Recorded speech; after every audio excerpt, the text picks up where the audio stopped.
태극신금 이해를 시작하겠습니다. 1수부터 하면 되죠.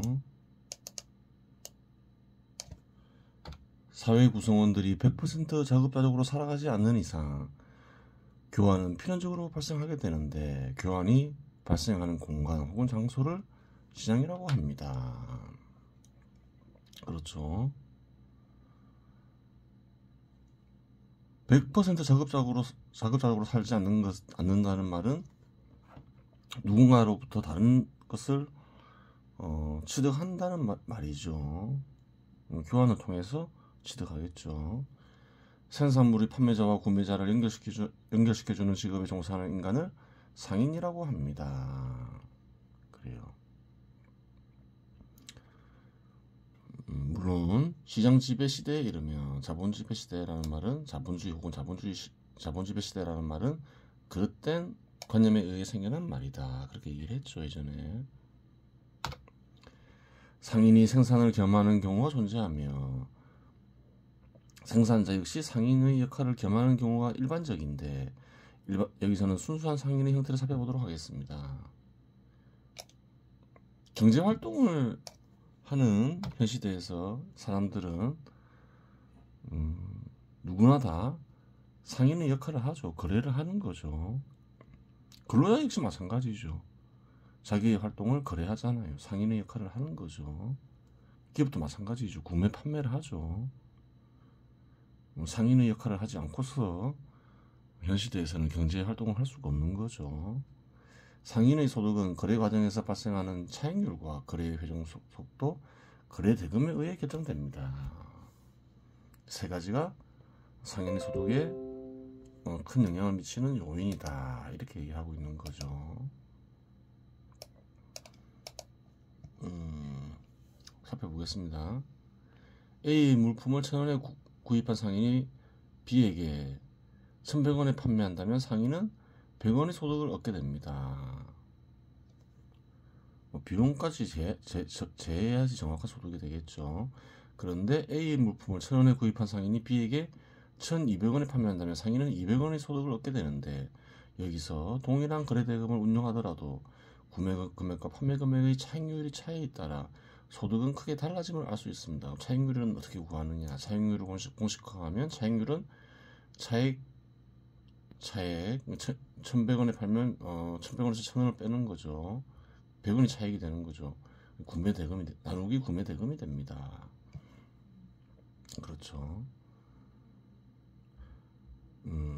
곱하기 100%를 하면 되겠죠. 그래요. 구매와 판매로 이어지는 1회 거래에 있어서 상인의 이윤율은 차액에서 구매 대금에 거래에 소비되는 제반 비용을 더한 수치로 나눈 것입니다. 그래요. 진정한 소득은 구매 대금 플러스 비용이겠죠. 그것을 빼는 거죠.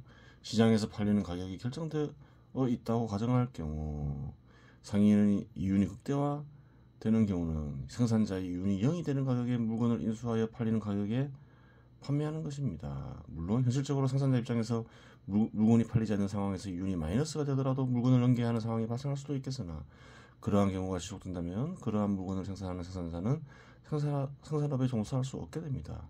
지속적인 손실은 재산의 탕진을 의미하기 때문입니다. 그렇죠. 생산이 불가능할 정도로 재산을 탕진하면 생산이 중단되겠죠. 껍데기뿐인 기업이 되는 거죠. 이윤이 없더라도 개인 자본의 형태로 생산될 수는 있습니다. 그 경우는 이윤은 없더라도 인건비는 존재할 수 있기 때문입니다. 그래요.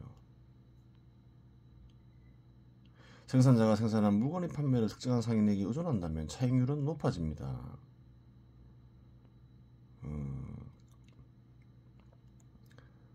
그래요.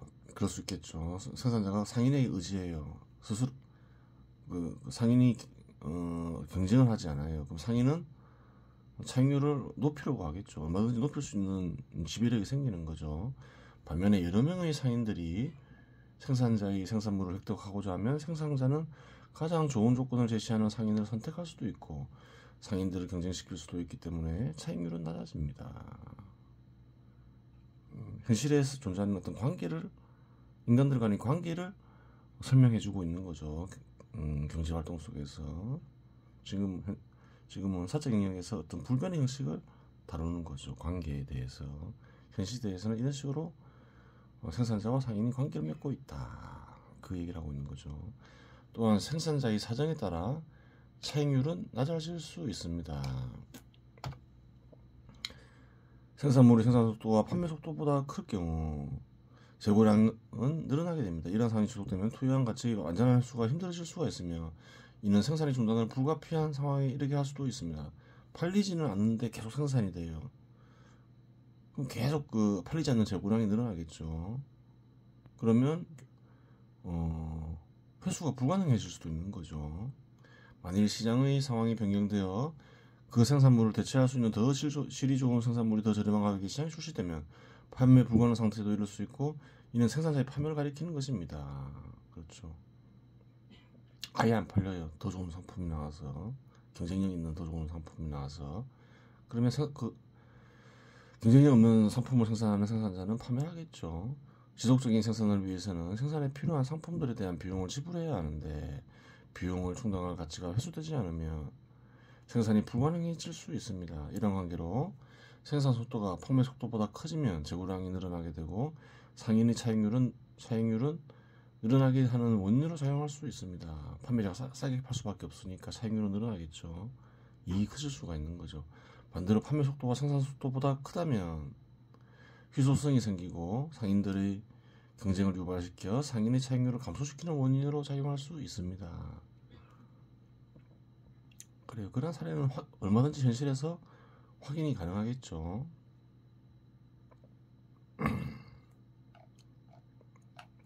이제 거래의 회전 속도가 상인의 소득에 미치는 영향에 대해 살펴보도록 하겠습니다. 차익률만 소득에 영향을 미치는 게 아니라는 거예요. A는 1,000만원을 중개하는데 차익률이 10%라는 가정을 하고 생산자로부터 구매하여 판매하는데 30일이라는 기간이 소요되고, B는 1,000만원을 중개하는데 차익률이 10%라는 가정을 하고 이해의 편을 위해 상인이 사업상 발생하는 비용은 없는 것으로 가정하였습니다. 생산자로부터 판매하여 구매하는데 15일이라는 기간이 소요된다고 가정하면, 그래요, 1개월간 A의 소득은 100만원이 되고 B 같은 경우에는 한 달에 2번 거래할 수 있죠. B의 소득은 200만원이 되는 것을 확인할 수 있는데, 다른 조건들이 불변이라면 A가 2천만원을 운용하여 획득할 수 있는 소득을 B는 1,000만원을 운용함으로써 달성함을 알 수 있습니다. 그렇죠. 속도가 빨라요. 2배나 빨라요. 속도가 그래요. 2배가 빨라요. 그러면 1,000만원을 가지고서도 2천만원을 운용하여 얻을 수 있는 소득과 같아질 수가 있다는 거예요. 앞에서 얘기했죠. 차익률이 2배라 하더라도 1,000원에 사서 1,200원에 구매해요. 근데 이 과정이 한 달이 걸려요. 근데 1,000원에 구매해서 1,100원에 팔아요. 그래도 한 달간 이익을 따지면 같아질 수도 있다는 거예요. 회전 속도가 빨라지면, 2배로 빨라지면. 그렇잖아요. 2번 거래하면 200원이 되니까. 그 얘기를 하는 거죠.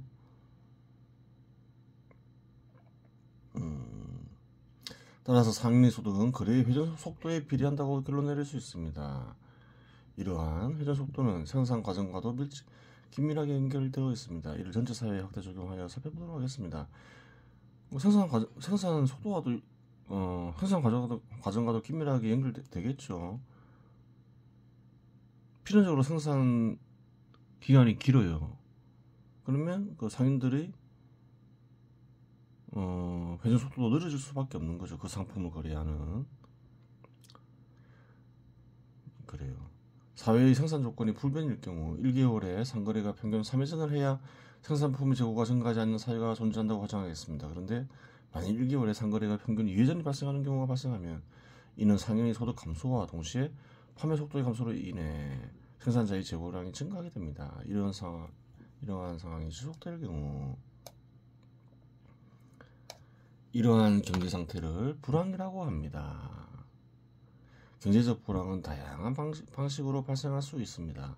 상거래의 회전 속도가 일정한데 생산성 향상으로 생산 과정의 회전 속도가 빨라져 재고가 지속적으로 늘어나서 발생할 수도 있으며 상거래 회전 속도와 생산 과정 회전 속도가 둘 다 증가하는데 생산 과정 회전 속도가 지나치게 빠르게 증가해 재고가 증가할 수도 있습니다. 그렇죠. 여러 가지 경우가 있겠죠. 이론화할 수 있겠죠. 경우를 모두 따지면서. 여기서는 그렇게 자세하게 적어놓지 않았지만, 또한 회전 속도가 둘 다 일정한데 생산에 일시적으로 투자가 많이 이루어져 특정 시점의 생산물의 공급이 수요를 초과한 결과 재고가 급증하여 불황이 발생할 수도 있습니다. 반대로 사회의 상거래의 회전 속도가 증가하면 생산물이 수요를 따라가지 못하니 희소성이 발생하고 이윤의 증가를 일으키는 원인이 되어 투자가 이루어지고 지급수가 늘어나게 되는데, 이러한 경제적 상태를 일반적으로 호황이라고 합니다. 그래요. 공급이 수요를 따라가지 못해요. 그러다 보면 투자가 이윤율이 커지면서 투자가 활발히 이루어지겠죠. 투자가 이루어지다 보면 지급수도 증가하고 그런 일이, 좋은 일이 생기는 거예요. 경제적으로. 여기에도 다양한 형태가 존재할 수 있는데 이 정도로 마무리 짓도록 하겠습니다. 이처럼 상거래의 회전 속도는 경제를 파악하는 유용한 지표가 되는 것입니다.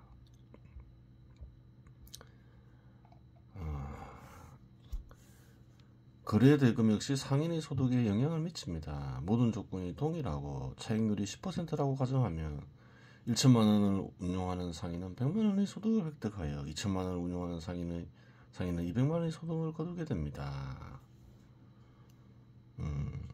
그래요. 그렇죠. 똑같은 차익률을 얻더라도 금액이 커지면 얻는 소득 역시 달라진다 이 말이죠. 이 역시 사회 전체로 확장하여 적용하는 것이 가능합니다. 2천만 원을 운용하는 상인이 특정한 상품으로 상거래를 하는데 1천만 원의 가격에 해당되는 상품만을 생산자로부터 구할 수밖에 없으면 다른 상품으로 상거래를 할 수밖에 없습니다. 그런데 동일한 상품에 대하여 추가적인 1천만 원에 대한 수요가 존재한다고 판단되면 생산자는 1천만 원의 추가 상품을 생산하기 위해 자본을 투자하게 되고, 상인과 생산자는 동일한 상품으로 2천만 원에 해당하는 상품을 거래할 수 있게 됩니다. 생산자의 경우 2천만 원 이상의 상품을 생산하여 이윤을 획득하고 싶은데 시장이 2천만 원 이상에 해당되는 수요가 존재하지 않아 더 많은 양을 생산하는 것이 불가능할 경우 새로운 시장을 개척하면 이 문제가 해결되는데, 이는 국제 상거래를 발생시키고 발전시키는 원인으로 작용합니다. 이러한 생산자의 목적은 상인의 목적과도 같습니다. 새로운 시장의 개척은 상거래의 거래대금을 커지게 하고 상인의 소득을 증대시키기 때문입니다. 그렇죠. 그래요. 그래서 시장 지배 시대 제도가 도입해서 경제가 발전하는 과정에서 큰 시장을 확보하기 위한 노력들이 활발히 전개되죠. 그래요. 한때 시장 지배 시대가 빨리 시장 지배 시대가 빨리 도래한 국가들은 그래요. 국력이 크게 증대하면서 시장 지배 시대 제도 도입을 하지 못하여 발전이 떨어지는 국가들을 어떤가요? 식민지로 한참 만들었죠. 다 이러한 맥락이 있는 거예요. 시장을 확보해야 되니까. 근데 하지만 그렇다고 해서 식민지가 무조건 되는 건 아니에요. 국력의 차이가 있어야 되는 거죠. 그러면 쉽게 식민지가 만들어지는 거죠. 국력의 차이가 없어서 식민지로 만들 수가 없어요. 그러면 그래요.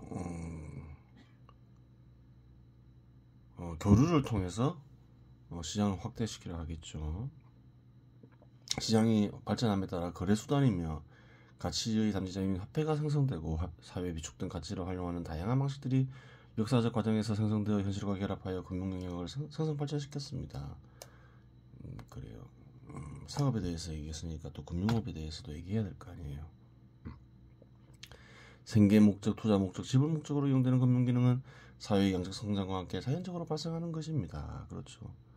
금융 기능도 사회적으로 필요한 기능이 있다는 거예요.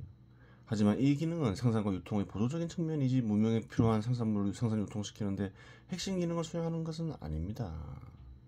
역사적으로 이 기능은 사적 영역에서도 추락한 인간의 탐욕과 결합하여 다른 인간의 약점을 이용하여 다른 사람들의 재산도 나아가 생명까지 부당하게 약탈해온 것도 사실이며 현 시대 역시 마찬가지로 동일한 일이 반복되고 있습니다. 그래요. 악과 결합하기가 쉽다는 거예요. 그래요. 금융 기능이. 근데 필요한 부분이 있는 거죠. 악과 결합하지 못하게 해야 되는 거죠. 근데 어느 자본이나 악과 결합할 수 있죠. 한때 고대 농경 국가 시대에서는 농업 자본이 그래요. 전 산업의 자본을 지배했는데 그래요. 안 좋은 일들이 많이 생겼죠. 식물제도도 만들고 그래요. 어떠한 자본이든 부작용을 일으킬 수 있는 거예요. 어느 시대 어느 공간이건 이런 약탈 행위를 미화하고 정당화하려는 시도가 있으며 그럴듯하게 통하는 것도 어느 시대 어느 공간이나 그러하지만 악은 단지 악일 뿐이며 도가 일정한 상태를 넘었으면 국가의 멸망을 이끌 뿐이라고 하겠습니다. 그래요. 함부로 이자를 가지고 장난치면 안 된다는 얘기인 거예요. 항상 미화하고 정당화하는 견해와 시도는 있겠죠. 이것은 뭐라고 하나요? 단지 악일 따름이다. 그렇게 얘기하고 있는 거예요. 헨리 8세의 치세 제37년의 조례로 10%를 넘는 이자는 모두 위법이라고 선언되었다. 고금리를 막겠다. 이건 거죠. 이러한 시도가 있었죠. 헨리 8세 때. 그 이전에는 때로는 10%를 넘는 이자가 붙었을 때도 있었던 것 같다. 국부론에 나오는 말이죠. 그래요. 에드워드 6세의 치세에는 종교적 정결 때문에 모든 이자가 금지되었다. 모든 이자를 금지하는 건 잘못된 거겠죠. 필요한 기능이 있으니까. 그러나 이 금지는 이와 같은 관례의 다른 금지와 마찬가지로 아무런 효과도 거두지 못하고 비싼 이자의 폐해를 감소시키기보다는 도리어 증가시켰다고 한다. 헨리 8세의 조례는 엘리자베스 1세의 치세 제13의 조례 제8호에 부활되었으며 그 후 제임스 1세의 치세 제21년에 8%로 제한되기까지 10%가 법정 이자율이었다. 그래요. 영국 정부는 가급적 이자 부담을 덜어주기 위해서 노력했음을 알 수가 있는 거예요. 이미 1500년대부터 이 이자율은 왕정 복고 후고 6%로 인하되어 N 여왕의 치세 제12년에는 5%로 인하되었다. 그래요. 영국을 보면 또 조선이 떠오르죠. 조선은 멸망하기 전에 그래요. 수탈에 열을 올렸죠. 하지만 모든 나라가 그랬던 건 아니라는 거예요. 훨씬 더 이런 시기에 영국은 좀 다르죠. 그래요. 현 시대 이걸 쓴 이는 주로 뭐 국부론과 자본론을 좀 언급하는데 그 이유는 있겠죠. 그건 뭐 다른 책을 안 읽어서 그런 게 아니라 그래요. 수십 년 전에 경제학에 관심이 있어서 그 당시에 번역되어 있던 고전을 대부분 다 읽었어요. 그런데 수십 년이 흐르면서 남아있는 책이 별로 없어서 그래요. 남아있는 책이 별로 없다 보니까 인용할 수 있는 글이 별로 없다는 거예요. 그렇다 해서 새로 사기도 그렇고 과거에 읽었던 책들을 찾아보니 한국에 거의 없을 수도 있어요. 국회 도서관을 봤는데 정치 경제학과 과세의 원리에 대하여 이런 것도 읽었겠죠. 리카도가 쓴 거. 이 책은 물론 봤죠. 한번 예전 읽었던 책을 한번 보기 위해서. 근데 이거는 이제 요약본이고 그냥 발췌본이고 정치 경제학과 과세의 원리에 대하여 리카도가 쓴 글이 다 번역되지는 않았지만 수십 년 전에 정책 경제과 과세 원리에 대하여 번역된 글이 있었어요. 그런데 발췌본이 아니라 없잖아요. 국회 도서관에도 없어요. 아마 비봉 출판사에서 출판했을 거예요. 그리고 그 당시에는 수십 년 전에는 경제학 고전이 그렇게 많이 번역되지는 않았겠죠. 근데 정치 경제학과 과세의 원리에 대하여 이 책은 괜찮은 책이에요. 읽어볼만해요.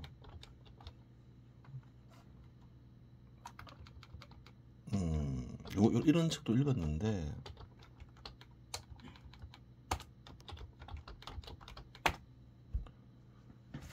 고용이자 및 화폐에 관한 일반 이론도 수십 년 전에 번역이 되어 있었어요.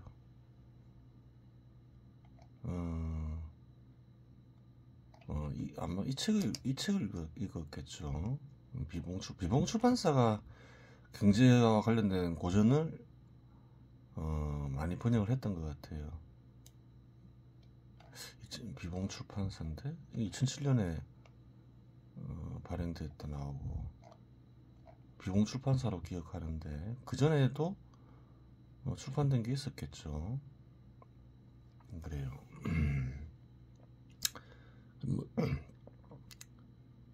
프리드만 책은 그 당시에 많이 번역되어 있지는 않았었고 물론 뭐 다 프리드만 그 제목이 기억이 안 나는데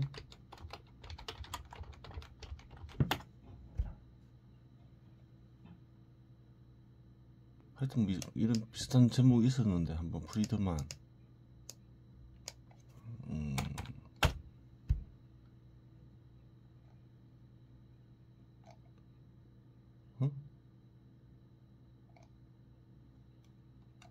밀턴 프리드만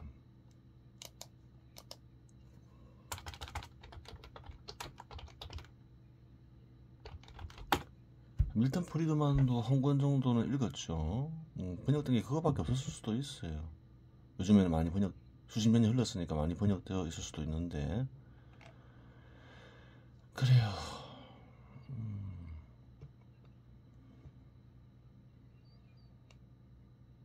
그런 거고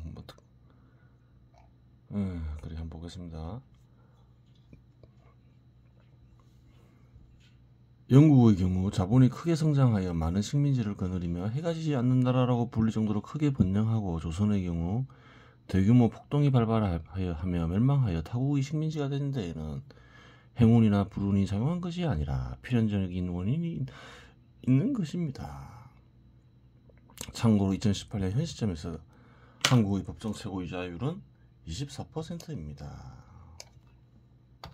좀 바뀌었을 수는 있겠죠. 그래서 한번 살펴봤죠. 2021년 7월 7일을 기점으로 법정 최고금리는 24%에서 20%로 인하되었다. 그래요.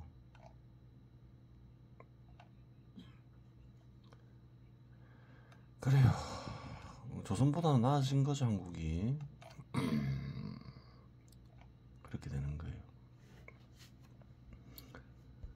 다음으로 이제 태울 금화종지를 살펴보겠습니다. 지금 이제 그래요. 직관을 할 때 혹은 회강을 할 때 회강하는 방편에 대해서 얘기하는 거죠. 성성불매지중 성성 맑다 또렷하여 불매지중 어둡지 않을 때에는 무슨 뜻일까요? 성성 일종의 상징적인 표현이죠. 성성도 다 상징적인 말이에요. 대놓고 방법 알려주진 않죠. 어떨 때 멍청해질까요? 의식에는 얼이 들어올 수도 있고 넋이 들어올 수도 있는 거죠. 얼이 들어올 때 머리가 맑아지겠죠. 말똥말똥해진다. 성성 이렇게 표현하는 거죠. 불매지중 어둡지 않다. 그래요. 어리 제공을 키면 어둡지 않다 이렇게 얘기하는 거죠. 상징적으로 성성불매지중 방하자약고 그래요. 절로 일어나게 뭐가 일어난다 뭐가 일어나나요? 뜻이 일어나게 혹은 깨달음이 일어나게 절로 내버려 두고 우불과 타우 온계 온계에 떨어지지 않도록 해야 한다. 어려운 말이죠. 온계에 대해서 알아야 되는 거죠. 소위 온계자 온계는 뭔가요? 덩어리란 뜻이 있죠. 덩어리로 이루어진 세계는 어디에 있는 건가요? 마음에 있는 세계죠. 내 오음마 용사 5가지 마가 뭐 마귀라고 살 수도 있겠죠. 5가지 마귀가 다스리는 세계이다 이렇게 번역하면 되겠죠. 오는 어디서 나오는 건가요? 5가지 덩어리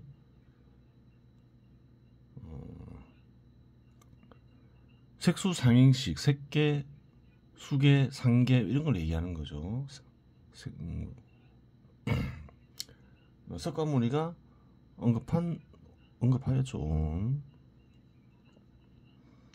또 석가는 오음과 단절된 곳도 얘기하죠.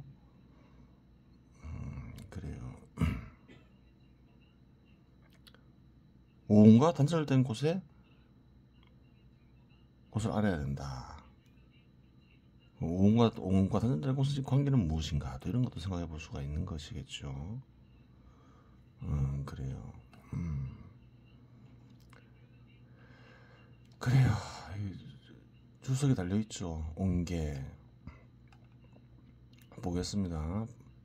반야신경이 나오는 말이죠. 오음은 반야신경도 여러 종류의 반야신경이 있죠. 볼게요. 관세음, 보살, 행심, 바라밀다, 바라밀시, 조견, 오음, 공도 일체계고. 여기까지만 하면 되겠죠. 관세음 보살이 바라밀을 행할 시 이게 무슨 말인가요? 반야 바라밀을 통해서 수련을 한다 이 말이죠. 반야 바라밀을 이용해서 조경한다. 마음을 살펴보는 걸 가리키죠. 조경, 비추어 본다. 반야 바라밀이 없으면 비춰지지 않는다는 거예요. 반야 바라밀을 이용해서 비추어 본다. 그럼 반야 바라밀이 뭔지 답이 나오잖아요. 그래요. 오음 공하더라. 5가지 음이 공하더라. 그래서 오음이 등장하죠. 틀과 마종우지에 나오는 오음이 그래요. 반야신경에서도 발견돼요. 근데 오음을 꼭 오음으로 번역하지 않았죠. 중국인들은. 구마라습이 번역한 반야신경 즉 마하 반야 바라밀대 중경에서 나오는 것이고 현장이 번역한 반야신경에서는 반야 바라밀다 신경에서는 오음을 오온으로 표시하고 있죠. 관자재 보살 관세음 보살이 관자재 보살로 그래 표시되고 있음을 알 수 있어요. 행심 반야 바라밀다시 반야 바라밀다로 그래요.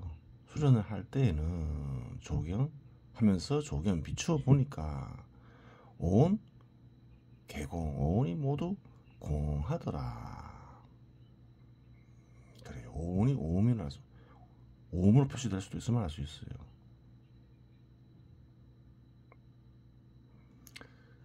오온이 오음으로 표시되었다. 그러면 오온은 또 어떻게 표시될 수 있을까요? 오양으로 표시될 수도 있겠죠. 마음에 형성되는 5가지 덩어리가 선천적인 것이라면 없앨 수가 없다. 그러면 어떻게만 해야 될까요? 음을 양으로 돌려야 되겠죠. 그래요. 그래요. 을이 발동하여 말동한 상태에서 뜻이 절로 일어나게 해야 하고 또한 늑시작용에 의해 생겨난 5가지 같은 세계에 빠져서는 안 된다. 그러한 세계는 5마귀가 다스리는 세계이다. 그래요. 이번 시간 여기서 마치겠습니다.